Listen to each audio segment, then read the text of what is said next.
Assalamualaikum warahmatullahi wabarakatuh. Tabipun. Halo semuanya, kembali lagi bersama saya Melisa Olivia. Di video kali ini, saya akan mengajak teman-teman untuk membahas mengenai analisis laporan keuangan.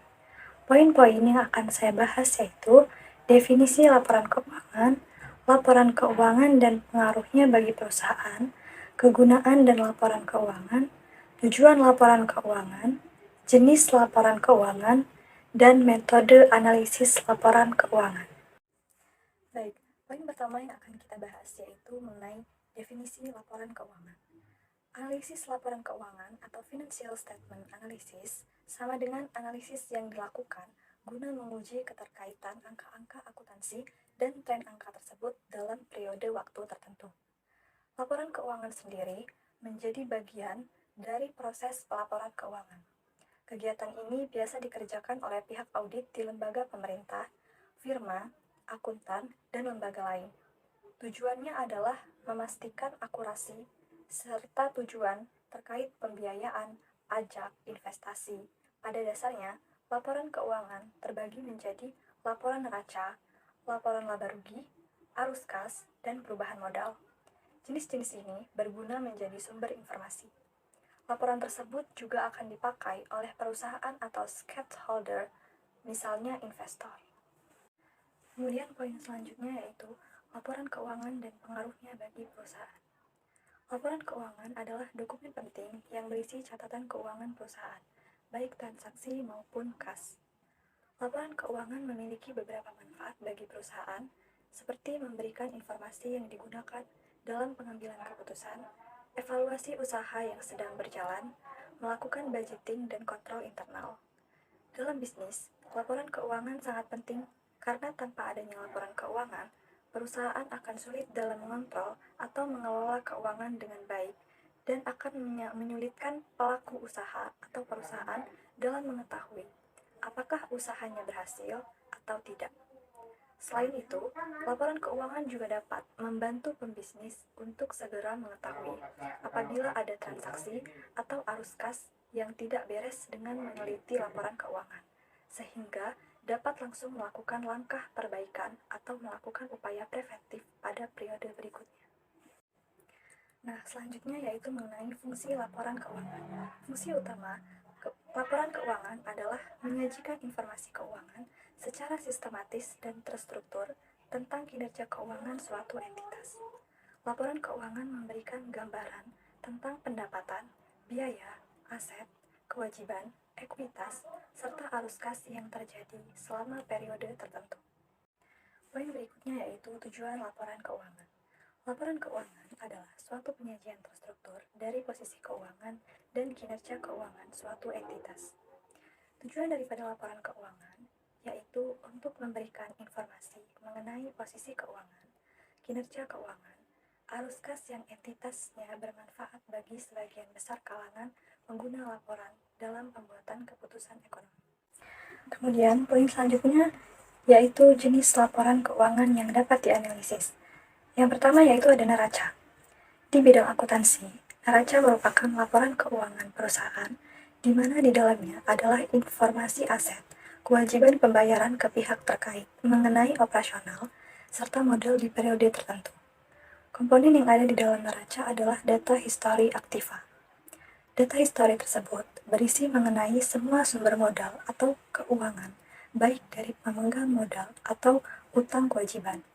Neraca bisa disusun menjadi dua format, yakni bentuk T atau skontrol dan bentuk laporan atau stafel. Kemudian yang kedua yaitu laporan laba rugi. Laporan ini akan memperlihatkan situasi finansial perusahaan, apakah sedang dalam kondisi rugi atau untung. Biasanya, ada banyak catatan kerugian dan keuntungan perusahaan di dalam laporan ini. Catatan tersebut diperoleh dari hasil penjualan produk serta beban yang dikeluarkan perusahaan. Kemudian yang ketiga yaitu laporan perubahan modal. Laporan perubahan modal akan menunjukkan penurunan atau peningkatan modal bersih di suatu periode.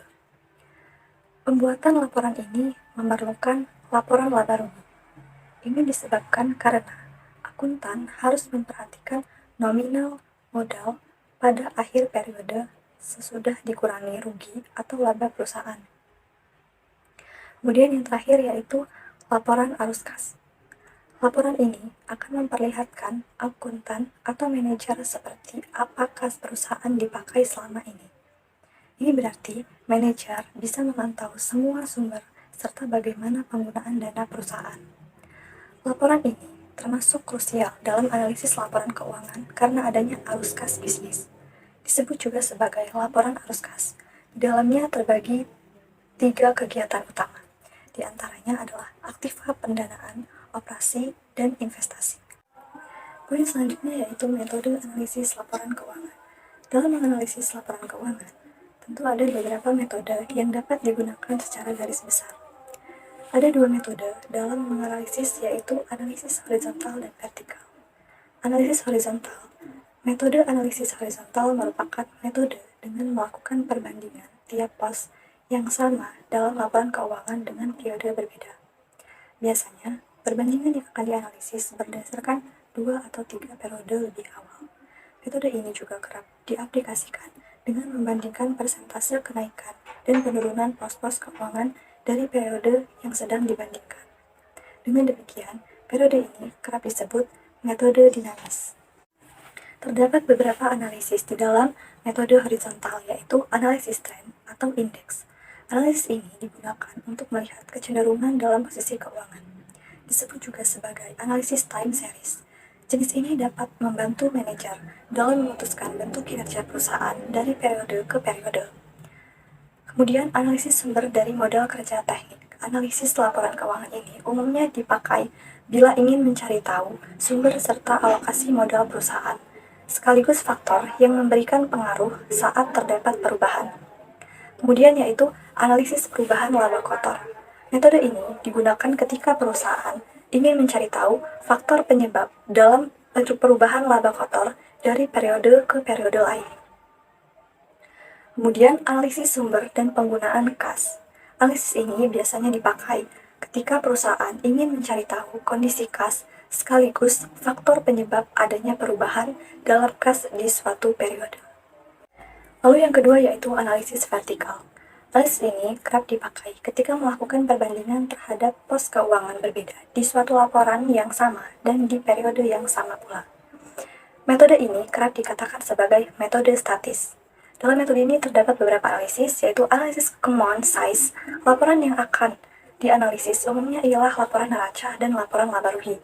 Kemudian ada analisis break-even, analisis titik impas atau break-even. Merupakan analisis yang kerap dipakai dalam menetapkan tingkat pendataan yang harus diraih oleh perusahaan. Analisis ini adalah akan mendukung analisis terhadap penjualan produk dari segi kuantitas atau jumlah yang harus diperoleh di suatu periode.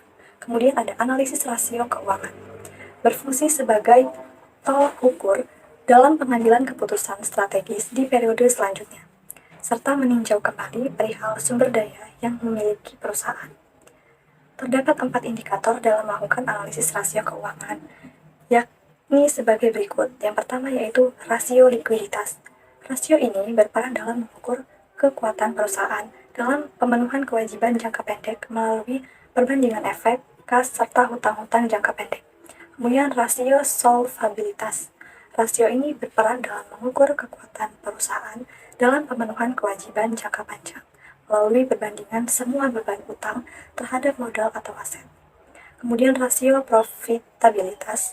Rasio ini berperan dalam mengukur kekuatan perusahaan dalam memperoleh laba berkaitan dengan nilai aktiva, penjualan, serta modal. Kemudian yang terakhir yaitu rasio aktivitas investasi. Dilakukan secara finansial dibanding industri lain.